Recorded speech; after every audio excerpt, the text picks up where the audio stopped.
Soni vision legal channel. आज की video के अंदर मैं आपको बताऊंगा कैसे आपको अपनी सेल्स टीम को हायर करना है और कैसे एग्रीमेंट को ड्राफ्ट करना है जिससे आपकी सेल्स टीम पहली बात तो कंपनी के अंदर रुके, आउटपुट दे और आपको कभी छोड़ के ना जाए। देखिए, जब भी आप सेल्स टीम के साथ एग्रीमेंट करते हो ना, सेल्स टीम आपकी कंपनी का इंजन होता है। जैसे ट्रेन में आगे इंजन होता है, बाकी डब्बे होते हैं ना, वैसी एक सेल्स टीम होती है। अगर इंजन प्रॉपर ना हो तो डब्बे कभी चल नहीं पाएंगे, इस चीज का ध्यान रखना। तो जो कंपनी की सेल्स टीम होती है वो बहुत ध्यान से बनाई जाती है। प्लस एग्रीमेंट ड्राफ्टिंग के समय भी आपको बहुत ध्यान से एक अच्छे कॉर्पोरेट लॉयर से एग्रीमेंट को ड्राफ्ट कराना है जिससे आपको आपकी सेल्स टीम के साथ कभी इशू ना आए। नमस्कार दोस्तों, मैं हूं Bhopari Singh Soni, corporate lawyer and consultant. आज तक मैं 3000 प्लस कंपनी को कंसल्टिंग सर्विस दे चुका हूं, हजारों स्टार्टअप्स को स्केल होने में, लीगलिटीज के अंदर, प्रोसेस के अंदर, फंड रेजिंग के अंदर मदद कर चुका हूं। साथ साथ देश भर की बड़ी बड़ी एडटेक कंपनी जैसे डॉक्टर विवेक बिंद्रा की बड़ा बिजनेस प्राइवेट लिमिटेड, वहां पे प्रोफेसर रह चुका हूं। वहां मैंने सेमिनार्स, वेबिनार्स,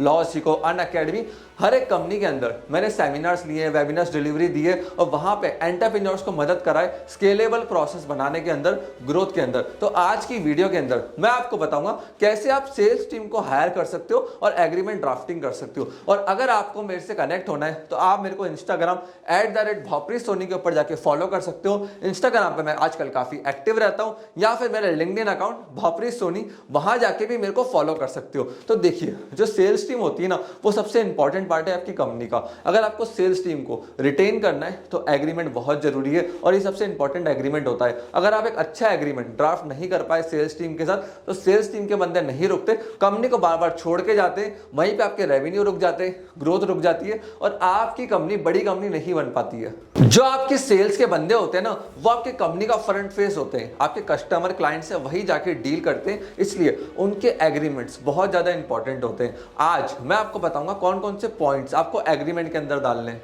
अगर आप अपनी कंपनी के अंदर एक सेल्स के लीडर को लेकर आ रहे हो जो मैनेजर पोजीशन पे होल्ड करेगा, या सीएफओ है, सीएसओ है, तो उनसे 5 तरह के एग्रीमेंट साइन होते हैं। इस चीज का ध्यान रखना। आगे जाके वीडियो के अंदर मैं आपको हर चीज एक्सप्लेन करूंगा। और देखिए, जितनी बड़ी आपकी सेल्स टीम होगी उतने इंपॉर्टेंट आपके लीडर्स होंगे, क्योंकि वो आपकी पूरी टीम को लीड करेंगे। तो वो भी मैं आपको एक्सप्लेन करूंगा कि कौन कौन से एग्रीमेंट एक लीडर से साइन करवाने और कौन कौन से एग्रीमेंट नीचे वालों से साइन करवाने। देखिए, एग्रीमेंट के अंदर सबसे पहले आता है जॉब टाइटल। टाइटल क्या है? सेल्स मैनेजर है, बीडीए है, क्या पोजीशन आप उसको दे रहे हो, उसका जॉब डिस्क्रिप्शन क्या है, उसकी ड्यूटीज क्या है, ये सारी चीजें एक सेल्समैन के लिए क्लियर होनी चाहिए। और क्या सेल्समैन की जॉब सैलरी बेस्ड है, इंसेंटिव बेस्ड है, किस बेसिस के ऊपर आपने उसको हायर करा है, या फिक्स्ड प्लस वेरिएबल रखा है। Majority of the companies and startups fixed plus variable रखते हैं, बाद में जाके वो पूरी जॉब को वेरिएबल कर देते हैं। क्योंकि देखिए, अल्टीमेटली आप सैलरी किस चीज की दोगे सेल्समैन को? उसी चीज की दोगे जितना वो पैसा लेकर आएगा। सर्विस तो वो दे नहीं रहा, पियोन तो वो है नहीं, वॉचमैन तो वो है नहीं, दूसरा काम वो करेगा नहीं, सिर्फ पैसे लाने का काम है, तो उसको उसी में से पैसा दिया जाएगा। इसीलिए ये बहुत ज़्यादा जरूरी है कि जेडी बहुत अच्छे से ड्राफ्ट हो, उसके इंसेंटिव को लेके, कमीशंस को लेके, बोनसेस को लेके, सैलरी को लेके। जैसे ही आप जेडी ड्राफ्टिंग करोगे सेल्स रिप्रेजेंटेटिव का, कभी भी इसको ओपन मत रखना। ये मत रखना कि इसको ये फलाना डिलाना सारे काम करने दुनिया भर के, नहीं। स्पेसिफिक नंबर और टारगेट बेस्ड काम रखो कि ये आपके टारगेट है, ये आपके नंबर है, ये आपको अचीव करना है।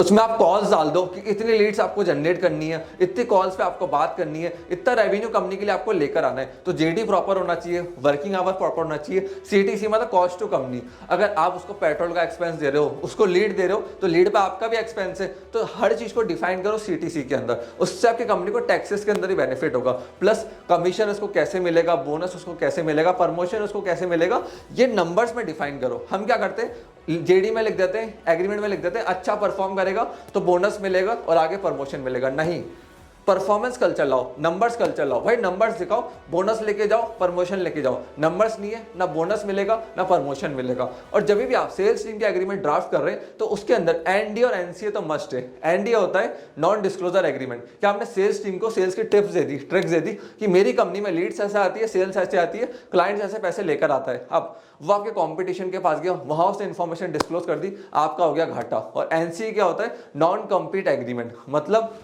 आपकी सेम इंडस्ट्री में कंपटीशन को ज्वाइन नहीं कर सकता 1 साल 2 साल तक, जिससे आपको नुकसान ना हो। ये बहुत ज्यादा जरूरी है। और मेन पॉइंट जो आपको सेल्स टीम के एग्रीमेंट में डालना है वो ये है कि सेल्स का कमीशन तब तक आप रिलीज नहीं करोगे जब तक पूरी सेल्स कंप्लीट नहीं हो जाएगी। समझिए बात को, 10 लाख की सेल थी, उसने 8 लाख की कर दी, 2 लाख में आपका प्रॉफिट था और आपने उसको कमीशन दे दिया, तो वो तो गुल हो गया। अब जो ये कार सेलिंग की इंडस्ट्री होती है ना, जहाँ पे जिन कंपनीज के लिए मैं काम करता हूँ, जितने भी शोरूम्स होते हैं वो साइन करवाते हैं इस क्लॉज के ऊपर कि भैया जब तक कार का पूरा पेमेंट नहीं आ जाएगा, चेक नहीं आ जाएंगे, फॉर्मेलिटीज फुलफिल नहीं हो जाएंगी, लेजर का जो बैलेंस है मैच नहीं हो जाएगा, तब तक वो सेल्स टीम का पैसा नहीं देते। तो अगर आप ऐसी इंडस्ट्री के अंदर है जहां आपकी मशीन्स प्रोडक्ट बहुत महंगा है, 10 लाख 20 लाख 30 लाख 50 लाख 1 करोड़, तो वहां पे क्लॉजेस डालना बहुत ज़्यादा जरूरी है। फिर साथ साथ लीव पॉलिसी सेल्स वालों के लिए अलग बनती है और बहुत डिफरेंट होती है। जैसे अगर सेल्स वाले टारगेट मीट कर रहे हैं तो सैटरडे ऑफ कर दो, नंबर्स लेकर आ रहे हैं ना, उनको सैटरडे ऑफ दो, बाकी इंप्लॉयज की तरह मत दौड़ाओ, सुबह शाम काम अच्छा कर रहे हैं, टारगेट मीट कर रहे हैं तो जितना ऑफ हो सकता है, फैसिलिटी हो सकती है, इंसेंटिव्स हो सकता है, उनको दो।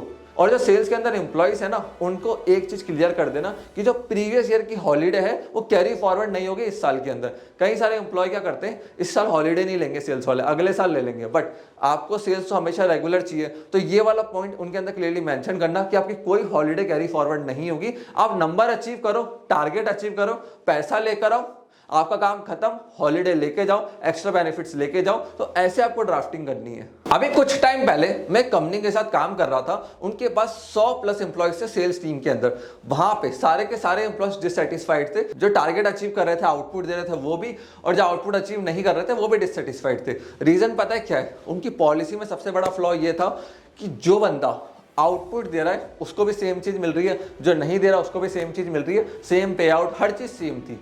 ये बहुत गलत चीज़ है। आपको ये अच्छे से डिफाइन करनी है कि भाई आउटपुट दोगे, टारगेट मीट करोगे तो आपके लिए चीज़ें बहुत डिफरेंट होगी कंपनी के अंदर, और जो नहीं दे रहे, एवरेज नंबर्स के ऊपर प्ले कर रहे हैं, उनके लिए बहुत अलग चीज़ होगी। इस चीज़ का ध्यान रखना, डिफरेंस आपको क्रिएट करना पड़ेगा, तभी तो बंदे मोटिवेट रहेंगे टारगेट अचीव करने पे, कंपनी के लिए भागने पे। साथ साथ आपको कैश का पॉइंट भी डालना है अपने एग्रीमेंट के अंदर कि एक जो सेल्स का बंदा है वो कितने टाइम तक कंपनी के बिहाफ पे कैश को होल्ड कर सकता है कस्टमर के, मतलब अपनी पॉकेट में रख सकता है। क्या उसको डेली जमा कराना है, वीकली जमा कराना है, मंथली जमा कराना है, और कैसे जमा कराना है कैश को कंपनी के अंदर, इस चीज को भी अच्छे से डिफाइन करना। फिर आता है नॉन सॉलिसिटेशन क्लॉज। अब ये क्या होता है? देखिए जनरली क्या होता है, आज मैं एक बैंक में काम कर रहा हूँ, एग्जाम्पल से समझना, एक XYZ बैंक का एग्जांपल लेते हैं, मैं AB बैंक में काम कर रहा हूँ। अब वहाँ पे मैं कस्टमर से डायरेक्ट टच में हूँ, बैंक का CEO या मैनेजर कोई थोड़ी ना आएगा, मैं ही टच में आऊँगा। अब होता क्या है, मैंने क्लाइंट को क्लोज करा, उससे अच्छे से बात करी, उसका बैंक अकाउंट मेरे बैंक में खुलवा लिया। अब लेट सपोज मैंने बैंक चेंज कर लिया, शिफ्ट कर लिया। अब होगा क्या, जब मैं दूसरे बैंक में जाऊंगा ना, अब वो कहेंगे कि भाई बैंक अकाउंट खुलाओ, कैश सेल्स लेकर आओ, ये करो वो करो, तो मैं क्या करूंगा, सेम मेरा पुराने कस्टमर थे उनको पिच करना चालू करूंगा कि सर वाला बैंक बेकार था, मैंने इसलिए छोड़ दिया, ये जो नए बैंक के अंदर आए हो ये बढ़िया बैंक है, ये फैसिलिटी अच्छी है, इंटरेस्ट अच्छा है, लोन फैसिलिटी अच्छी है, क्रेडिट कार्ड डेबिट कार्ड सब अच्छा है, वो पुराना वाला बेकार था, इस बैंक के अंदर आ जाओ। जनरली क्या होता है, उस बैंक का कस्टमर टूट गया और नए बैंक में आ गया। काफ़ी सारे बैंकिंग लाइन के अंदर जो बैंक्स होते हैं इस क्लॉज को साइन करवाते हैं कि एक बार आपने कस्टमर हमारे बैंक से लाके जोड़ दिया तो आप सॉलिसिट नहीं कर सकते कहीं भी दूसरी जगह जाके सेम इंडस्ट्री के अंदर, आपको भी साइन करवाना है। और साथ साथ वो क्या करते हैं, अगर मैं सेल्स में अच्छा हूँ, मेरी टीम अच्छी थी, मैं दूसरी कंपनी में चला गया, वहाँ का मेरा ओनर और बॉस बोलेगा कि यार तो पुरानी कंपनी थी ना, वहाँ बंदे अच्छे कौन से थे वो बता मेरे को। तो मैं क्या करूँगा, फटाफट अपने ऑफिस में कॉल लगाऊंगा, पुराने वाले बंदों को बोलूँगा कि यहाँ अच्छी सैलरी मिल रही है, हाइक मिल रही है, बोनस अच्छा है, फटाफट यहाँ पे आ जाओ।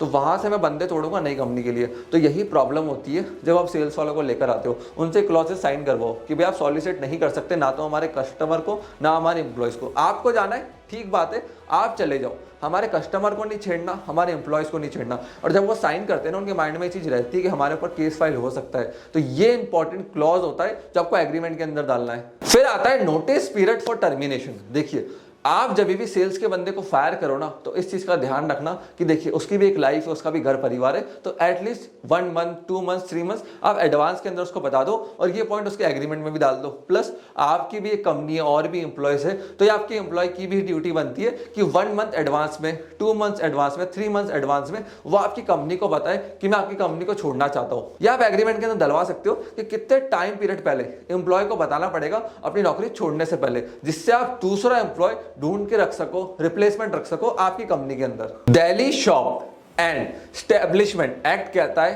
कि अगर आप किसी भी एम्प्लॉय को अपनी कंपनी के अंदर रखते हो तो एटलीस्ट आपको 1 मंथ का एडवांस नोटिस उसको देना पड़ेगा। जबकि Bihar shops and establishment act 1953 कहता है कि अगर आप किसी एम्प्लॉय को निकालते हो तो एटलीस्ट आपको उसको 1 मंथ का नोटिस देना है। और इतना एडवांस में बता के रखना है कि जिससे वो दूसरी नौकरी ढूंढ सके। तो ये कुछ नॉर्म्स हैं जो स्टेट बाय स्टेट डिफर करते हैं। जब आप हमारे पास आएंगे, हमसे कंसल्टिंग लेंगे, हमसे सर्विसेज लेंगे, तो हम आपको बताएंगे कि कैसे आपको अपने स्टेट के हिसाब से एग्रीमेंट की ड्राफ्टिंग करनी है, कौन कौन से क्लॉज को डालना है। क्योंकि देखिए, हमारी टीम जेडी ड्राफ्टिंग के अंदर, एग्रीमेंट ड्राफ्टिंग के अंदर, पॉलिसी मेकिंग के अंदर, और कैसे आपको लीडर्स को हायर करना है, क्योंकि सेल्स का एक स्ट्रक्चर होता है।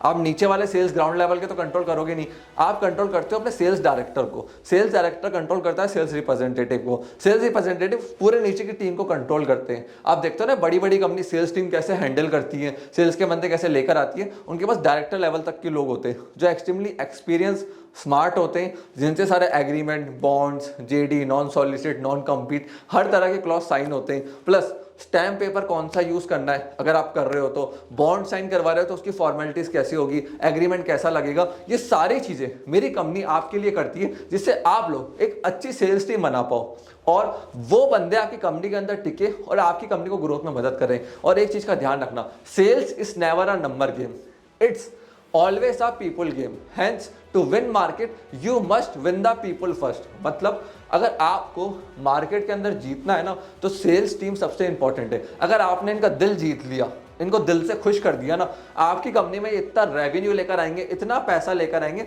और ऑटो पायलट मोड के ऊपर आपकी कंपनी ऑटोमेटिकली ग्रो होगी।